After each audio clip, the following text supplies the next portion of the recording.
This is Between Realms and Reason, bridging the inner and outer cosmos, one conversation at a time. Here's your host, Sandie Sedgbeer. Hello. Some stories challenge the mind, others stir the soul. And then there are those rare ones that seem to rearrange something inside you, reminding you that reality isn't fixed and truth isn't always found in what we're told is real. Bob Frissell has spent over 35 years teaching people how to use the power of breath to awaken to higher dimensions. A senior student of both Jim Leonard in breathwork and Drunvalo Melchizedek in sacred geometry, he's the founder of Breath Alchemy and author of several influential books, including the underground classic, Nothing in This Book is True, but It's Exactly How Things Are, now celebrating its 30th anniversary. Bob's work takes us deep into the hidden history of Earth, Merkaba light body activation, breath as a vehicle for ascension, and what the ascended masters really want us to know. Blending esoteric wisdom with sacred geometry and decades of breathwork mastery, he reveals how we can raise our vibratory rate, activate our light bodies, and participate in the Earth's dimensional shift, if we're willing to see through the illusions that hold us back. The illusion is cracking, the breath is the bridge, and Bob Frissell is here to show us how to cross it. Bob Frissell, welcome. Well, thank you, Sandie. It's great to be here. So I'm glad that you asked me.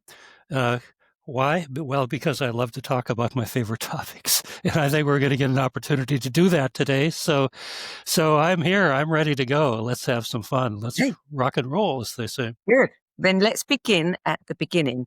What sparked your journey into breathwork, and how did it evolve into the multidimensional work you're doing now? That's a most interesting question.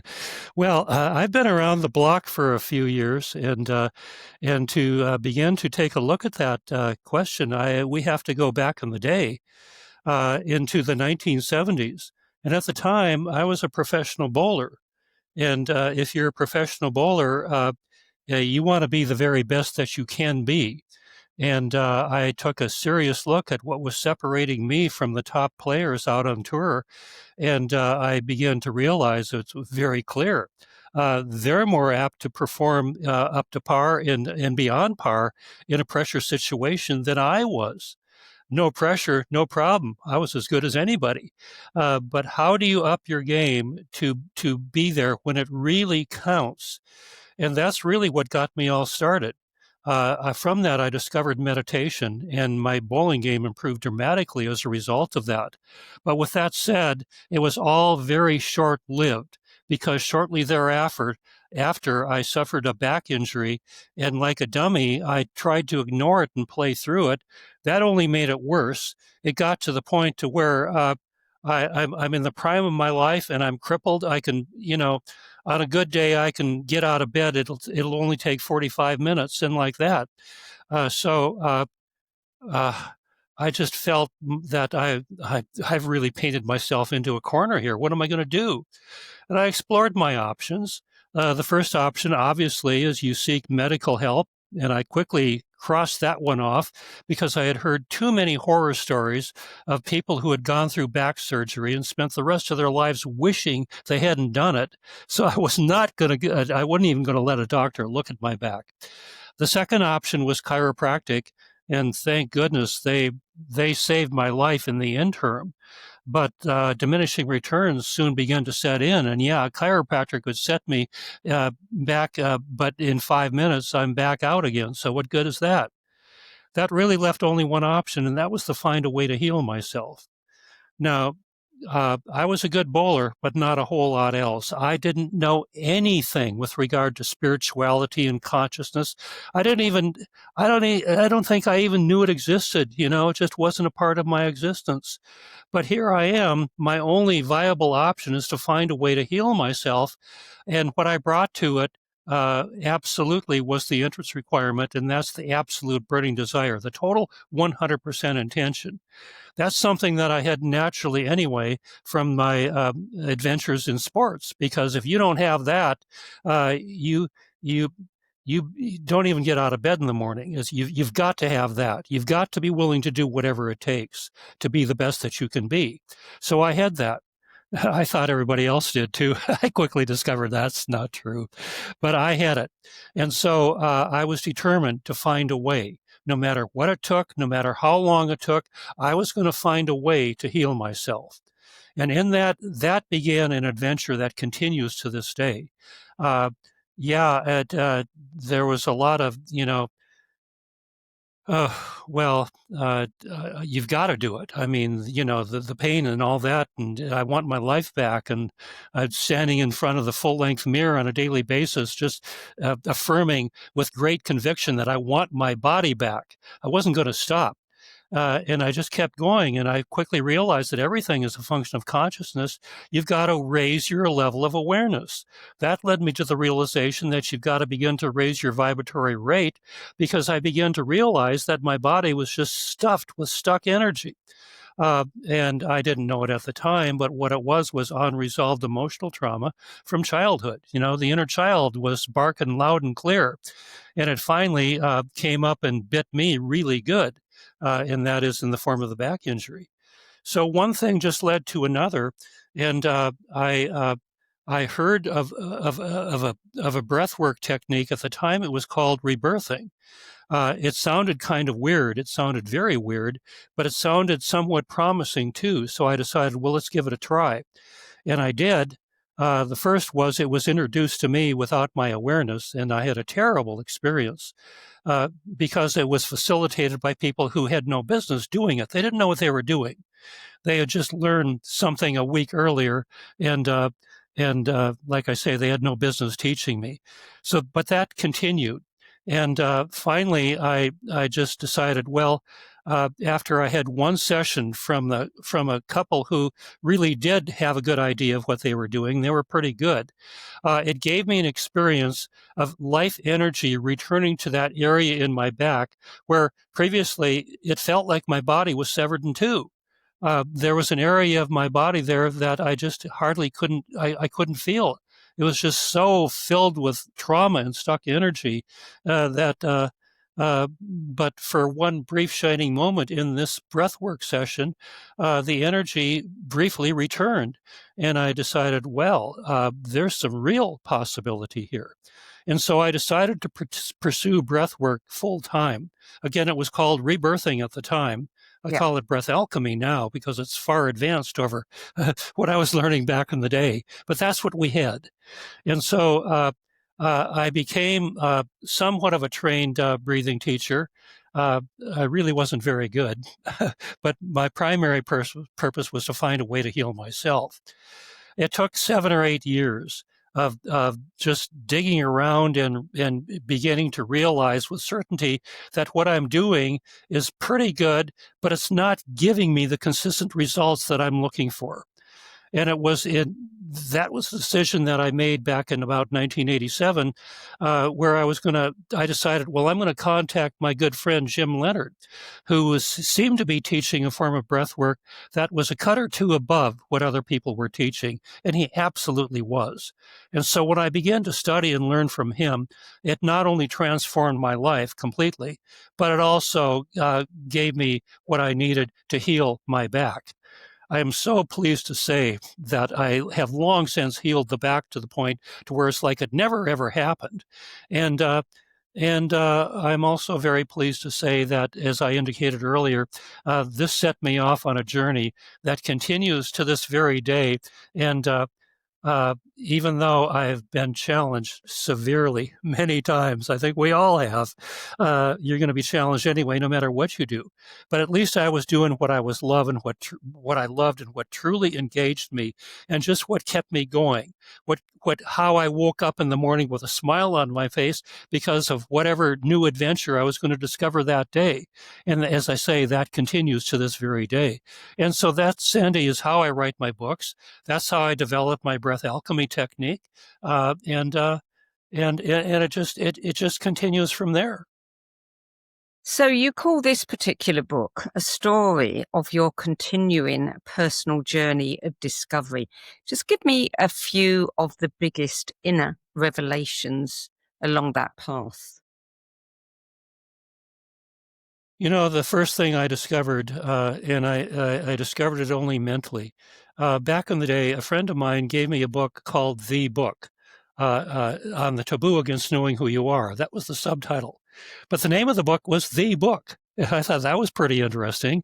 The author was Alan Watts. And that book became my constant companion for about a year. It was just a small little pocket book. You could literally put it in your back pocket, which I did, and I carried it with me everywhere. And what it was giving was the information that you're not who you think you are. You're not your mind. You're not your ego. You're not your beliefs and all the rest of that stuff. You're something much, much greater than that. And I only understood it mentally. I still, it was just so far beyond anything I was accustomed to, so far beyond anything I had heard previously. But I just knew that there was something here, and I had to pursue it. And from there, I discovered there was at the time a 2-weekend training called the S training, EST. It actually was called the S training. I enrolled in that training, and that to this day remains one of the most powerful, life-transforming 2 weekends that I've ever spent in my life. So much of what I teach in Breath Alchemy is founded on what they called, what I call 3 universal principles. Where did I get those universal principles? Right out of the S training. But you got to do more than just get them out of some other source. You got to figure out what they are and how to use them and how to apply them. And so that's really been the bottom line in my adventure. And so what I've discovered, Sandie, is that like Alan Watts so eloquently was trying to tell me way back in the day, no, man, I'm not my mind. I'm something much greater than that. He had a chapter called The Whole World is Your Body. And that did not compute. But today it computes loud and clear because I have a very clear, not only mental understanding, but also experiential understanding that you and I are much more than we've considered ourselves to be. And so I go on to say in my books that they're, with regard to the accelerated times that we're in, and that I just make the case that we're in the process of ascension, a dimensional shift. And I'm not blowing smoke on that either. I back it up with some pretty hardcore evidence. But the point being that this planet, if this ascension thing is real, is very much in the throes of moving into a much higher vibratory rate of itself. And the thing is that when you and I are filled with fears and limitations of other types, anxieties, frustrations, revenge, that's pretty dense vibrating stuff. And the energy in your body just gets jammed up. It gets stuck. Energy in its natural state wants to move, but it can't move when you're filled with all that garbage stuff. And so we have to find a way to raise our vibratory rate. And to do so, that puts us into alignment with the movement that the planet is making. And the higher vibratory rate energies are a function of your heartfelt connection to source, your higher self. It doesn't come from the mind. Anything that comes from the mind is polarized. I'm sure we've all noticed that the mind is in its polarized state, is in a regular continual state of judgment. It's I like this and I don't like that, and I didn't like what you said, or I did like, all that sort of judgment. Well, okay, A lot I could say about judgment. Perhaps the most fundamental thing is that anytime you and I judge something or somebody to be bad or wrong, what we do is we create an instantly unpleasant feeling in the body. Doesn't feel good. And in the absence of any integrative technique, we try and find a way to distance ourselves from that unpleasant feeling. And that only causes us to spin our wheels even more, because suppression never has worked and it never really will work. In the interim, it sort of appears to work, but not really. So we need to find a way to raise our vibratory rate. And the higher vibratory rate is synonymous with inner peace and joyfulness and creativity and inspiration and compassion and unconditional love and all the good stuff in life. And it does not come from the mind. It comes from making the shift from who you are not, we're not our minds, to making the shift to our heartfelt connection to Source, our higher self. You can I'm only going to do that stop in the you there. present moment. I'm going to stop you there because there's so much in this book that I want to get across to our viewers. I want them to have a chance to hear. And so we need to make sure that we can get through it. I want to ask you about your account of Earth's ancient past. I mean, this, you say, came from ascended masters, in particular Thoth. Tell me about your relationship with them. With Drunvalo? No, with the ascended masters. The Ascended Masters. Well, my knowledge of the Ascended Master Thoth came primarily through Drunvalo, although you can access him through. He wrote a document a couple thousand years ago called the Emerald Tablets of Thoth the Atlantean. But most of what I've learned, I got from Drunvalo. My two main teachers in life were first Jim Lenner and then Drunvalo Melchizedek. Both of for whom I'm very, very grateful for everything that I've learned. And what Drunvalo says is that he was able to establish a relationship with Thoth, with this ascended master. Now, when you're talking about Thoth, you're talking about a guy, an ascended master, who's been alive and in a body for 52,000 years. Uh, that's a pretty good trick. However, there's about 7,000 or 8,000 others who have figured out the game of life too, and they're also called ascended masters because they figured out not only how to stay alive, but even more fundamental than that is to never again have a break in memory. It doesn't mean that because they've figured out how to stay alive that they're always going to be in the same body. There's always some place higher to move into. Right now, they're residing in the higher overtones of the sixth dimension. Well, we're still way down here on the third dimension. So we can barely, if at all, begin to get where these guys are at. But it's sure fun to try. And one of the great things that Thoth brought forth was the history of the earth as seen through his eyes. And he was very clear about that. What he said is, this is what I saw. And we all know that if two people are watching the same event, they're going to see it something at least a little bit differently. So he said, don't chisel this in stone, but this is probably pretty close to the truth. And what he did was he put forth a pretty significant history of what was going on in Atlantis.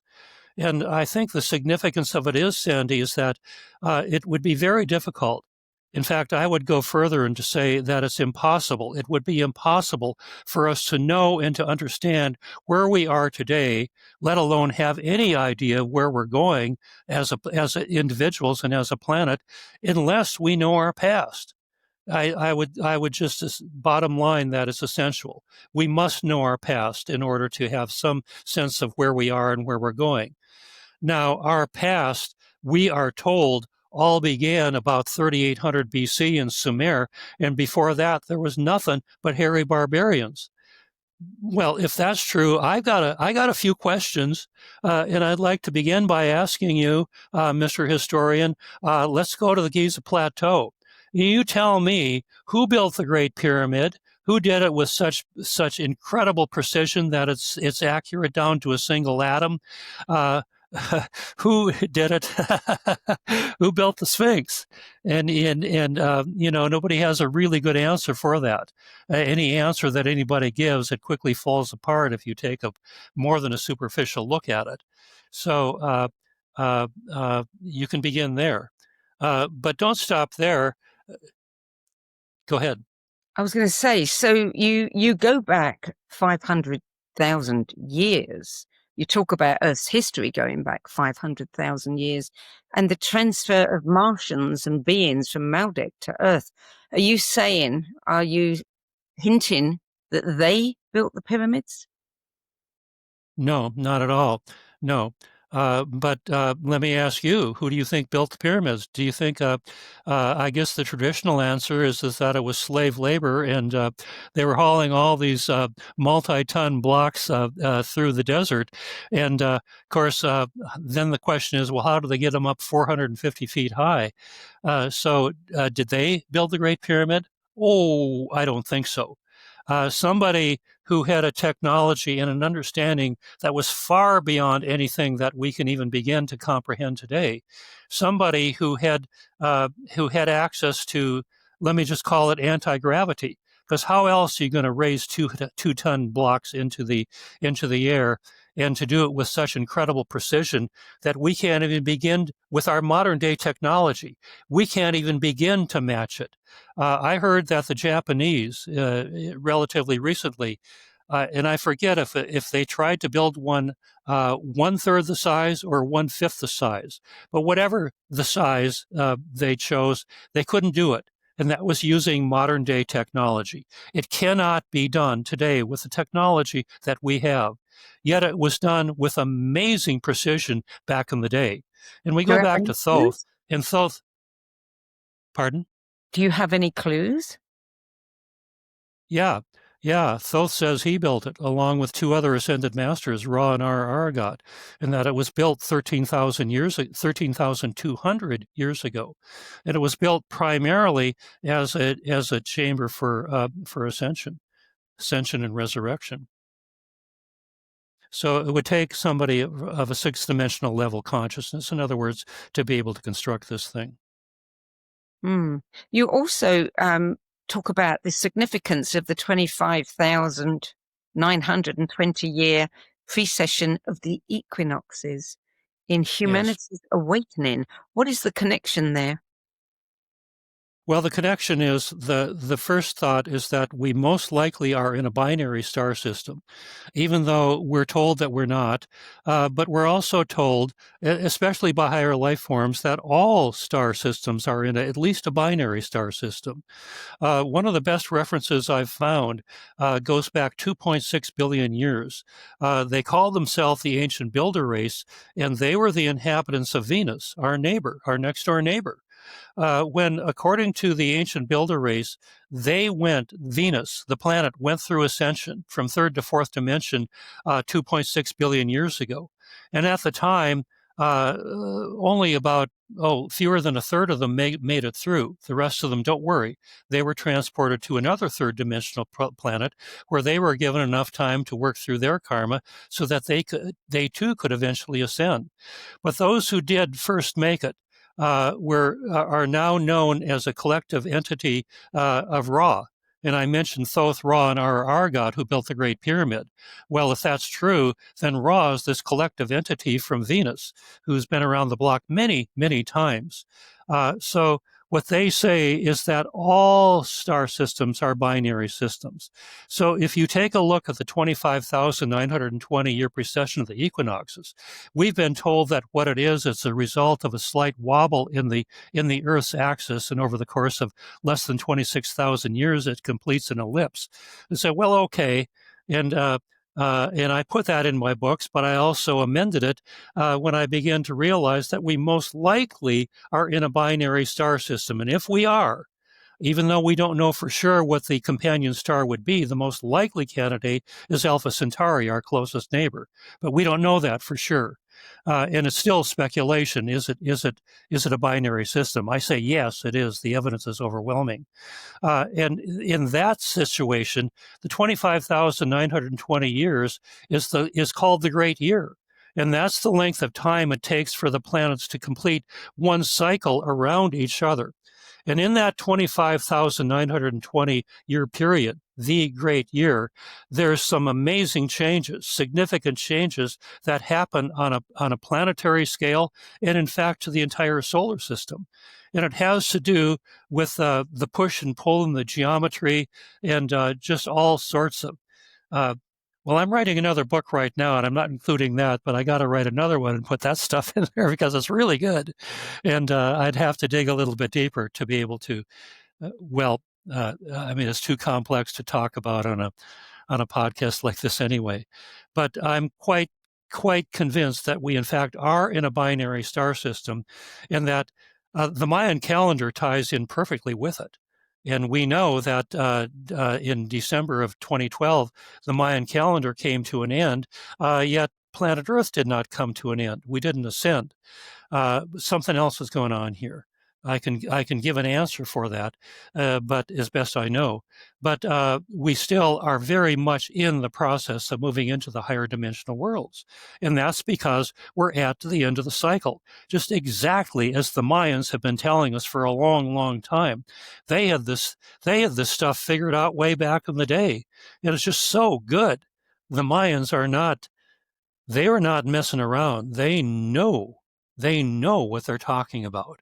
And it's all in their Mayan calendar, which is just amazing and it's just fascinating. I'm going to have to put that in my next book, too. How do you think they knew? So does that... I'm sorry, what'd you say? How do you think they knew?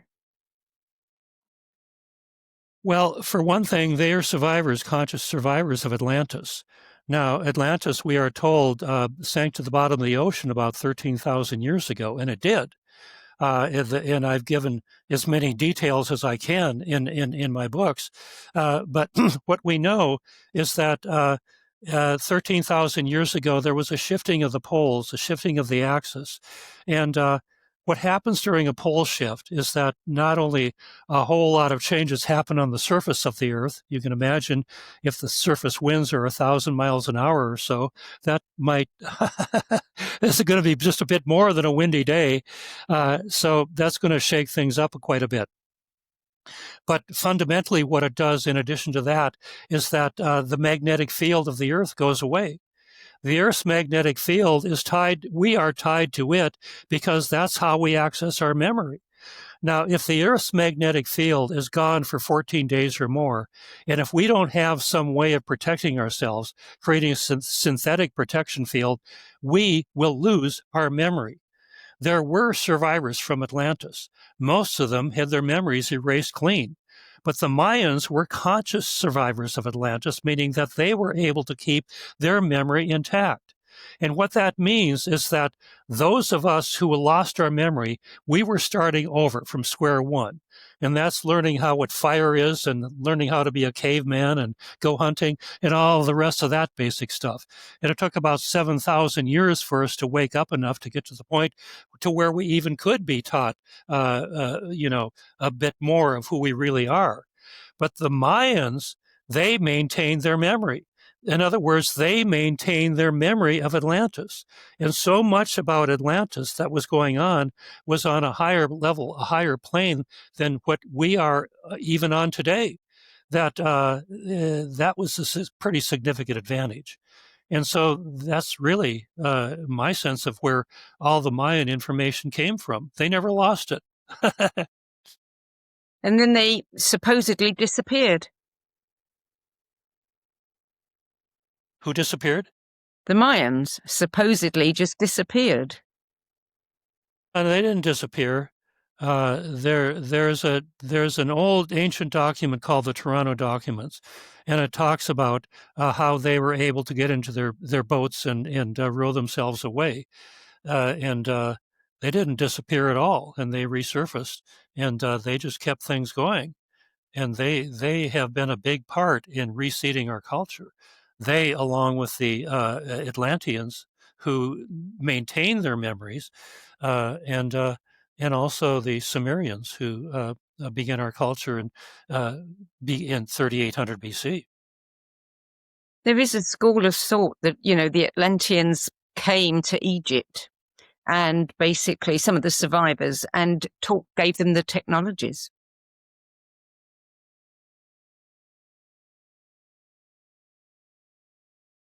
Yeah, I'm having a little trouble with like I said before we came on, your accent is still I'm not catching all the words you said. Could you please just repeat what you asked? So there's a school of thought that the Atlanteans survivors went to Egypt and they gave them the technology and kind of, really accelerated their evolution. Yeah, that's exactly right, according to Thoth.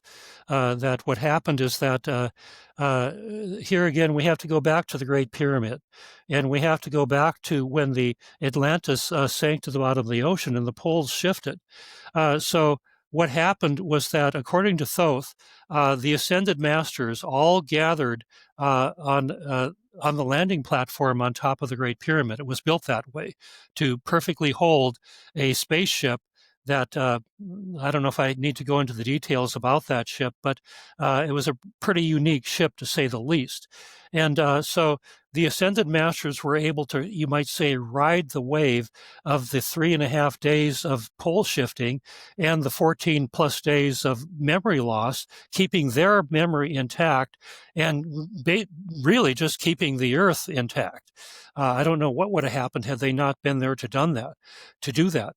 What they did was they formed a very powerful group, Merkaba, protection field, that extended about 1.5 million miles into space, and that kept things going. So that when things settled down, and you might say the third dimensional world returned again, things were really quite different. It was a much denser vibratory rate, but the Ascended Masters didn't stop there. They swung into action. What they did was they embarked in 3 different areas of the planet. Thoth took about a third of the group to the and began the Inca race back in Lake Titicaca area, and another third of them or so went to underground the Great Pyramid. There was an underground city that was built there that evidently is still there to the day. They became known as the Thoth Brotherhood. Now realize these are ascended masters. These are immortal beings. Not only did they hold the memory of Atlantis, but the memory of a whole lot more than that. And it was these members of the Thoth Brotherhood who very patiently, after waiting about 7,000 years for those of us who had the memory, our memory erased, for us to evolve enough to get to the point where we even could be shown anything, they began to come out in very small groups. Thoth said they came out in groups of 2 or 3 people at a time, and they would just walk up to a group of the Egyptians from Atlantis, and just start talking to them and just say, there's an easier way of trying to do what you're doing here. Did you know that if you took this, that, and put them together in a certain way, that it becomes a much easier task? And in that way, they begin to reseed the lost knowledge of Atlantis. And slowly but surely, evidently, the lost knowledge began to reappear. The similar thing was happening in southern Iraq, in Samir. The certain race of beings called the Nephilim basically just pretty much did the same thing. And so we were beginning to wake up, just beginning to wake up. And this is where the cultures begin to come out. There's another source of information in all of this, an author by the name of Zecharia Sitchin. He wrote a series of books called the Earth Chronicles, but the two that are particular interest to what we're talking about here is one book called Genesis Revisited and another book called The 12th Planet. And he goes into detail in all of this. It's called stair-step evolution, where if we go back into Egypt, for example, they knew nothing, and then almost overnight, they knew a great detail about certain topics. And then that leveled out for a while. And then the Ascended Masters, the Thoth Brotherhood, would come out again and reseed, did you know this, that, and whatever? And everything would shoot straight up again. And that's what they mean by stair-step evolution. There's just no rhyme or logic to it. So Sitchin talks about it in his books, and that tends to back what Thoth was talking about from his experience of having been there. And so the Egyptian culture and the Sumerian culture were born, and they sprouted up. They came up quickly. Now, interestingly enough, they Well, I think enough said for the moment. Yeah, I'll just leave it at that. Okay. Tell me about the Greys. You write about the Greys, the Anshars. You've already mentioned the Builder race. What role did they play in our evolutionary development? Well, it's not only the Greys and the Anshars, but we've been visited by so many ET races, including right here, right now, today, that to not include that into the equation is just I mean, you can't really know what's going on until you include that in our equation. Yeah, I go back 500,000 years where I'm talking about ET races and the impact that they've had, not only in our solar system, but directly here on planet Earth. But you can go much further back than that. Our planet Earth, has a history of at least 500 million years. According to the ancient builder race, it's even more than that, because they say they came here way back in the day. I don't know if it was 2.6 billion years ago, but it was more than 500 million years ago. And they built a colony in Antarctica, which at the time was not buried under with 3 miles of ice. So it's a much different planet back in the day. So how far back do you have to go on planet Earth to begin to realize that not only has the planet evolved as a direct result of ET involvement, but also as a direct result of ET involvement, ETs coming from here, other ETs coming from there, getting together and creating brand new races. That's how we were created. And you can reference that according to Zechariah Sitchin goes into great detail on it. He's getting his information from the Sumerian records, the oldest known records on the planet that have been unearthed fairly recently. They're round clay tablets called cuneiform. And if you know how to read that information, Sitchin claims he does, it unveils an incredible amount of history. So that in combination with Thoth, you can begin to get a pretty fair idea how this planet has been seeded by ET races, and that's going on this very day. Hasn't ended. You say So that. yeah, the Greys. Sure, I talk about the Greys, but I could have talked about a bunch of other. It's probably a far more interesting topic to talk about the ancient builder race than it is to talk about the Greys. But the Greys have played a very important role in our evolution too. Who are the Anshars? I've never heard of them. The Anshars? Evidently, they're fourth dimensional beings down in Antarctica. Antarctica is far more than just 2 miles of ice and barren wasteland, because if you get under the ice, there's a lot going on under there, and that includes ET races, and that includes secret space programs. And I don't know if we can get into all of that today, so that's going to get off the track a little bit. But evidently that's where the Anshars are, in their fourth dimensional beings. And so they're in Antarctica. And they're holding the space of the Earth, holding the possibility of what life can be like when you raise your vibration so that you're in total harmony with life, so that you come out of judgment and you begin to see wholeness and unity, and how everything is whole and complete and perfect as it is, and how life here is just a school, and the opportunity lifetime after lifetime is to unravel and resolve as much karma as you can, so you and I can also get to the point to where we can ascend and join the ascended masters. As far as I can tell, that's what the game is all about. You say that our universe is illusory and reality is a holographic projection of our consciousness. What does that mean in practical terms for someone who's seeking truth or healing? Yeah, well, it's a great question. What we need to realize is that there is no separation. There is no division out there. There's only one spirit moving through all life everywhere on whatever level you're on. There's always and only one spirit. And the way to understand that, and I went to great lengths in the new edition of Nothing in This Book is True, but exactly how things are, to show first of all, using the eternal language of sacred geometry, a language that's known throughout the cosmos. It can be used to talk about anything. And what it's particularly good at is showing you the unity of being. And the best way to show you the unity of being that I know of is to show you that the universe is holographic.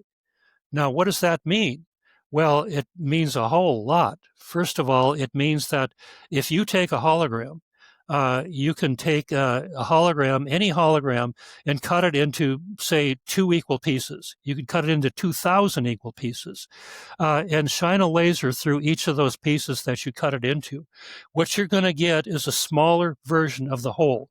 You're not going to get a half version of the whole, just half of the whole. You're going to get the whole thing, only a smaller version of it. And so from a hologram, we can conclude that the whole, the entire picture, is contained in every single portion of the hologram. You just get a smaller version of it when you shine a laser through it. And so you can take that and extend it to the universe, and the ancient builder race, the collective entity known as Ra, was particularly useful in bringing forth the whole idea of the holographic universe. They're not the only ones, but that's the source that I prefer. And so they came forth with a document called the Law of One. And this is coming from six-dimensional beings. And it is the most comprehensive, it is the most complete piece of, if you want to understand the nature of reality, that I have ever seen, bar none. There's some other pretty good stuff out there too, but I take the Law of One any day. And the Law of One just goes into the whole business of the holographic universe.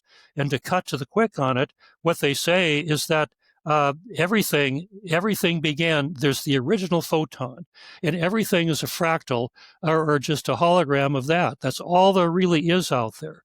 In fact, there's not even really that. Everything is just an illusion in the first place. The only thing there really is consciousness. Infinite consciousness is the only truth. Everything else is an illusion. That's a pretty accurate statement right there. And so what that means then is that if you take a look at, let's just say, look at the galactic structure. Well, first of all, the universe itself is a perfectly functioning hologram because it is the whole. Then you go down to the galaxies. Each galaxy has a mind of its own. They're alive. They're much higher than six-dimensional. They're at least eighth-dimensional beings, and they've got their program for the beings in the galaxy and everything. They're similar, but they're a little bit different. But the point being is that the galaxy is what they call a logos too, and logos is a term for love, and it also means it's a part of the whole. The galaxy is a smaller version of the whole. Then you take it down to the planetary level. They call that a sublogos. And the planet, each planet is a perfectly functioning hologram of the whole, meaning that here again, you look at the hologram, and what you've got is a smaller version of the whole thing. Then you come down to human beings. They call us sub-sublogos. We still are perfectly functioning holograms of the whole. So you go back to Alan Watts, and in the book on the taboo against knowing who you are, if he could have added that to it, he'd have really been smoking. So the whole is contained within each and every one of us. And we are not the illusory self that we think we are. We are the entire universe expressing itself at a single point. Now, there's two ways of knowing that, Sandie. First of all, you can know it as a belief system. You can believe it. But that's a start. But it's not until you get it down into every cell of your body so it becomes your living experience. And the way to do that is you have to discover the present moment. And the problem with the present moment is that when we're mind-based, as we are, we don't know the present moment because the mind does not see the present moment as it is. It sees it through the eyes of the past. It sees the present moment through the eyes of the unresolved emotional issues that we all experienced to some degree when we were growing up as children and really beginning at birth. So we're going to continue to recreate those incompletions unwittingly until we become aware enough to unravel them. And only then can we begin the process of moving out of our reactive mind and into the living presence of the present moment. And it's only in the present moment where your heartfelt connection to Source, your higher self, is available to you. Then and only then. You don't have to believe in the unity of being because you're living it every single moment. My favorite quote, I have a lot of favorite quotes, but my most favorite one came from Helen Keller. Now, if anybody had reason to complain about life, it would have been her. She couldn't see, she couldn't talk. What could she do? Well, I'll tell you what she did. And she summed it up in this just beautiful statement. She said, life is either an exciting adventure or it's nothing. And that's the shift right there. When we're living life conceptually through our reactive mind, continually seeing the present through the eyes of the unresolved past, and continuing in our state of judgment, we're just going through the motions. Life is a black and white world. But when we're in the present moment, in touch with the creativity and the inspiration and the joyfulness and the inner peace, that's only available in the present moment because it's coming from Source. It is Source energy. That's where life becomes a shining, exciting adventure. It moves from black and white to living color. And so that's the shift that we need to make. And that's really what I'm all about. I go into the history of Atlantis and all the rest of that just to set the stage, because like I said earlier, we've got to get a grasp on the big picture if we want to get a sense of where we are and who we are and where we're going. Otherwise, we're just stuck in conventional, it all began 3800 BC, and before that there was, and believe everything you see and read on the TV and in the newspaper and all that nonsense. I'm sorry, I don't go there. That's the adventure that began back in the day, and it continues to this day. I can't help it. I'm continuing to search, and I wake up every morning with a big smile on my face because, wow, another day for an exciting adventure. Yeah, here we go. You mentioned that the veils are lifting. What might people begin to perceive as those veils dissolve? Sandie, I'm sorry, you're going to have to repeat that. You mentioned that the veils are lifting. What might people begin to perceive as the veils dissolve? What is going to The veils reveal? are lifting. We lift the veils. And I just detailed what's available when you do lift the veil. When you lift the veil of illusion, when you begin to realize, not only just believe, that you're not your thoughts and your beliefs, you're not your what I don't even like the word ego. You're none of that stuff. You're something much greater than that. But when you're stuck in that, the veil is very deep and it's very thick, and you're living the illusion and you're immersed in it. And unfortunately, that's still the planetary condition for the most part today. But the vibratory rate is raising because there's an enormous amount of higher dimensional energy that's coming into the earth. And again, I'm not just saying that. I give the details on that in my books, especially in Catching the Ascension Wave. But there would just be too much detail to get into. But it's there, it's real. And what this higher vibratory energy is doing, it's fourth dimensional energy. It's the energy of unconditional love. It's the energy of inner peace, of joyfulness, of creativity, of inspiration, compassion, as opposed to the energy of revenge and the energy of fear and the energy of anxiety that when we're stuck in our mental prison called the mind. And so what that higher dimensional energy, that higher vibratory energy is doing is stirring things up. It's not leaving any stone or any person on the planet unturned. Everybody is being impacted by it. And so what that means is that push is coming to shove.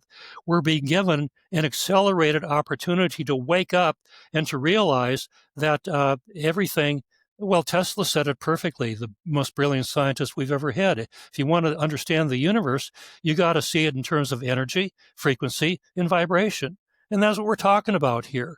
When we're stuck in fear and limitation and anxiety and frustration, we're vibrating at a very dense level. But when we're in our higher self and we're vibrating with the frequency of unconditional love and joyfulness and creativity, we're vibrating at a much, much higher level. And that's the energy of the higher dimensional worlds. And that's the energy that we're moving into. But it's not an automatic ticket. We have to wake up enough to catch the ride. We have to find a way to be able to integrate all the judgments that we've been made and have been saddled with. What do I mean by judgments?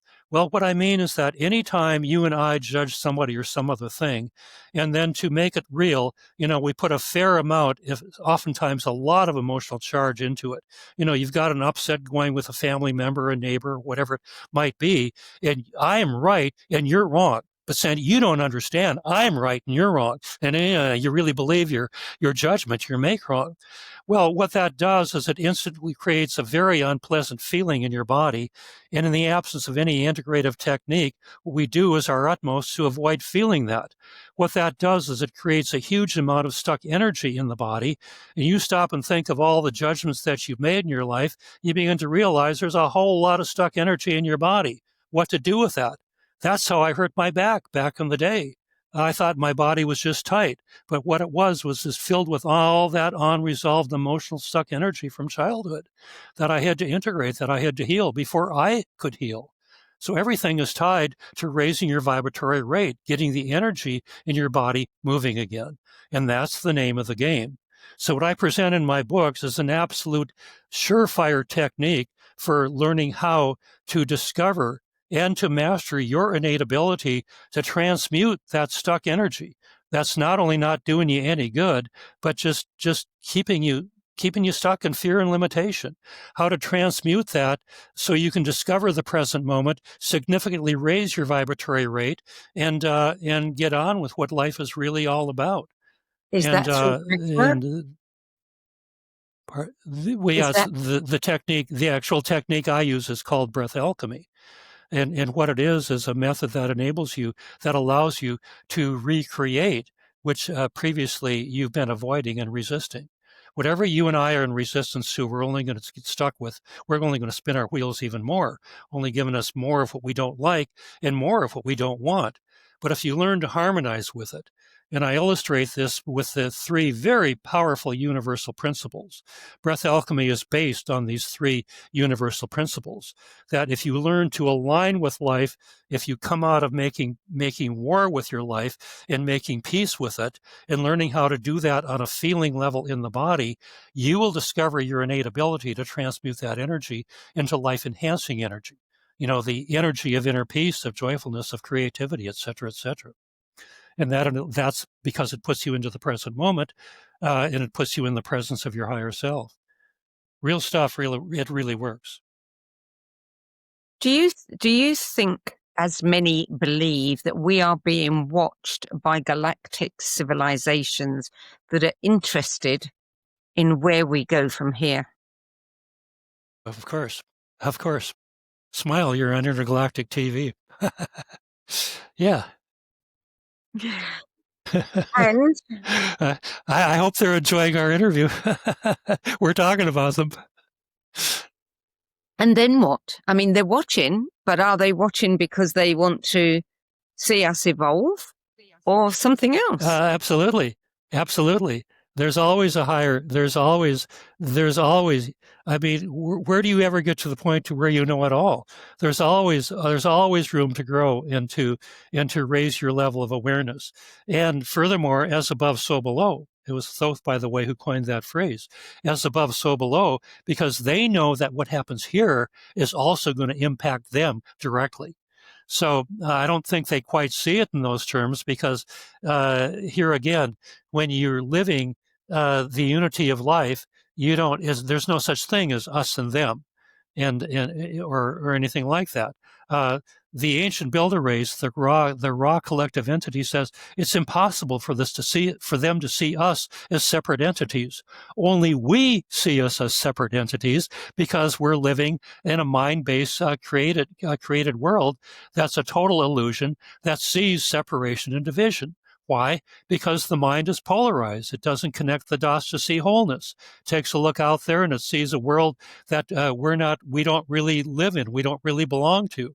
We're somehow separate from that. Well, the higher life forms see it just a little bit differently. And so to bottom line it, they know that whatever happens here is going to impact them directly. And so life is an exciting adventure when you're on that level, for sure, I'm sure. So you make a statement in the book, in order to ascend, we must first descend. What does that mean? Exactly what I meant here. We exist in threeness. There's higher self, there's lower self, and there's middle self. When we're stuck in our mind, as we are here on third-dimensional planet Earth, we're living in our middle self. We're living life conceptually because the mind does not see the present moment. As I said earlier, it sees the present through the eyes of the unresolved emotional issues of the past, and that's real stuff.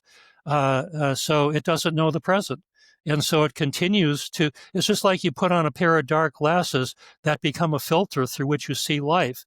And that filter is colored your unresolved emotional issues from the past. You're going to continue to unwittingly recreate them over and over and over in your life. That leads to the continual state of judgment that we're in. That leads to the continual state of stuck energy that builds and grows in the body. And that just becomes a vicious circle that is getting you nowhere real fast, spinning your wheels. And so that's the middle self. There's the higher self. But if you want to go up, you can't go up directly. You must first go down to the lower self, which is more commonly called the inner child. You must first go down to the lower self and heal the unresolved emotional issues of the inner child. Then and only then can you create enough presence, can you recreate enough childlike innocence to get out of your reactive conceptual-based mind and to begin to realize experientially what life is all about. Then the doorway to your heartfelt connection to the higher source will open up. And that's exactly what the integrative technique, the transmutation process of the breath alchemy technique allows to happen.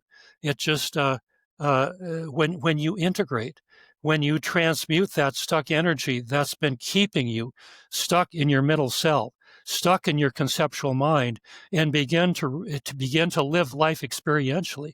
Like I said earlier, life begins to move from black and white to living color. It becomes an exciting adventure because you've discovered the present moment, and the present moment is an exciting adventure. That's where all the goodies in life show up: the joyfulness, the creativity, the inner peace, the compassion, you name it. And it doesn't have its polar opposite like the polarized mind has. It's the real deal. It's the real thing. Mm. You provide exercises to support ascension and Merkaba light body activation meditations. Are those exercises part of the breathwork alchemy? Yeah, well, in my books, I give that's tied directly to breath alchemy, an exercise called 20 circular breaths. It uses the technique of circular breathing. The purpose of circular breathing is what we use in breath alchemy, and 20 circular breaths will give you a taste of that, a nice taste of it. It's in my books, and so I also have a video of it on my blog post on my website, bobfrissell.com. What circular breathing does is it enhances the flow of energy through your body. But it's not just any type of energy, it's source energy. It's life force energy, most commonly called prana. The Chinese call it qi, the Japanese call it ki, but I like to call it prana. It is the energy of source. Without prana, there's no life. It is life force energy. And yeah, we do take in prana when we breathe, but most of us are very poor breathers, holding our breath, trying to keep all that trauma suppressed, unresolved trauma suppressed. And one of the best ways to do that is to hold your breath. So yeah, we do take in prana enough to keep the body alive, but not enough to discover your innate ability to transmute energy and to heal yourself. So what circular breathing does is it increases the energy flow. So you begin to feel all this life-enhancing energy moving through your body. And in its healing endeavor, because it's the purest, most powerful healing energy in the cosmos, what it begins to do is lift up packets of energy that are, you might say, less pure and less clean than the prana itself. And that's the stuck energy that we've been holding on to, that in Breath Alchemy you experience as the most prominent feeling in the moment. Well, that's the circular breathing. And so I give a taste of that in my books. But to complete the thought, Breath Alchemy is far more than just the circular breathing. It's aligning with the universal principles that I call the 5-step harmonizing method, that allows you to be in total harmony with what you're feeling in your body, so that you can allow yourself to come out of resistance to it, to stop fighting it, and to make peace with it. Only when you're making peace with it and allowing what you're feeling to be the way it is, can you feel it fully, thoroughly, accurately, and honestly. And that's what allows it to integrate into your sense of well-being. That's what transmutes the old life-detracting stuck energy into life-enhancing energy that allows you to discover the present moment and to get on with your life. So I do the best I can in my books. I explain the breath alchemy technique as thoroughly as I can, and give as much of a taste of it as I can also. So you can read about it in my book. Nothing in this book is true would be the better source for that. And you can also go to my website, click on one of the blog posts, and you'll find it. So circular breathing is very good stuff, very powerful, and it's Bob Frissell, I'm afraid we're going to have to leave it there. We're out of time, but thank you so much for joining us today. Well, thank you so much for having me. It's been a true pleasure to be your guest. And here again, I've enjoyed it thoroughly, because guess what? I get to talk about my favorite topics. So thank you so much. Really enjoyed it. Really appreciate it. Thank you. You're welcome. Well, as always, I like to end with a few thoughts of my own, not as answers, but as invitations. What stays with me after conversations like this are not just the ideas, but the echoes that they leave behind. So here's something to sit with. We're not just witnessing a shift, we're being invited to be the shift. So what if everything we've been taught about who we are and where we come from is only a sliver of the truth? What if the path forward isn't about fighting darkness, but remembering our light? Reality may be a hologram, but consciousness is the projector, and we're the ones writing the next scene. So ask yourself, are you remembering, or are you still forgetting? We've been discussing Bob Frissell's book, Nothing in This Book is True, an underground classic that's now enjoying its 30th anniversary. For more information about this book and Bob Frissell's other books, his workshops and coaching, visit his website at bobfrissell.com. That's it for this week. I'm Sandie Sedgbeer. I'll be back at the same time next week with another episode of Between Realms and Reason. Till then, it's goodbye from me, and thank you, Bob Frissell, for enjoying the talking. If today's conversation sparked your curiosity, you'll love our other shows. The Synergy Sessions, where leading-edge thinkers collide in bold, unscripted dialogues that ignite new possibilities. Between Realms and Reason, where we journey into the mysterious consciousness, energy, and the hidden layers of reality, where science converges with spirit in ways you've never imagined. And the No BS Spiritual Book Club, where leading-edge new thought speakers, teachers, authors, and luminaries who've walked this path before you share the 10 books that had the biggest impact on their life journey. All 3 shows are available on YouTube, Spotify, Substack, and all major podcast platforms. For more information, visit sedgbeer.com. That's SEDGBEER.com.